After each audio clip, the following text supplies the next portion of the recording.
Bismillahirrahmanirrahim. Njihu me Uvejs el Karanin, i cili e deshti nënën e vet aq shumë, e mante në shpinë, e ushqente, dhe një ditë prej ditësh vendosi të shkojë të takojë Muhammedin a.s.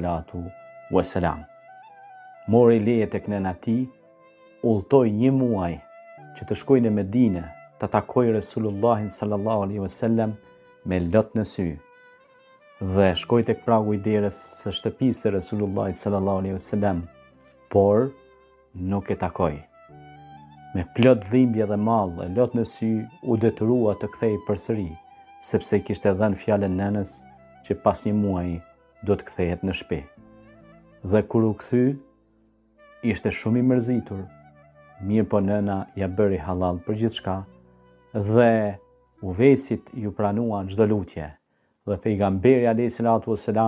u lut për Uvejsin dhe tha se Allahu atij njeriu do t'ja pranoj çdo lutje që e bën për umetin tim, dhe çdo lutje do t'i pranohet atij.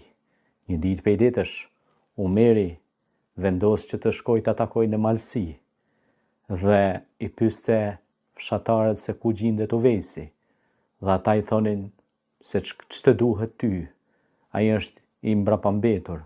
Dhe Umeri tha, ju e paragjykoni, sepse ai është njeriu më i ngritur në mesin e juaj, për cilin është lutur pejgamberi a.s. dhe Allahu atij njeriu ja pranon çdo lutje kur i drejton duart lart. Andaj shkoi dhe i tha Uvejsit që ta lutë Allahun që ta bëjë prej banorëve të xhennetit. Vëllezërit e mi, shikoni pra se ku mshefet mirësia tek nëna e juaj.